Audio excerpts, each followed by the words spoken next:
Сегодня хороший день, Яману. Сурик, посмотри, какой петух. Наверное, голландский. Ну как дела? Я сейчас расскажу. Мы пробрались с Евгена Фазенда очень тихо. Как рыбки. Какие рыбки? Арашин Гиджихар?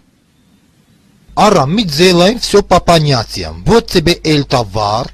Асафириста там сараженс. Фаламос, мохзунгес тут. Она думает, мы аферисты. Не, хола, вы самые дерзкие пацаны. Она просто так втажакала, что... Ара, хватит, ну. Ты меня вогнал в колор. А как насчет яйца? Ай, че ты Ашинбанов шеварттай? Вода, шедарит так рефтауджан и улдарцин ротчан. И когда ты их родишь? Быстро, ну, потом я вам скажу. Ну тогда позвонишь на сотовый. Дебил, ну.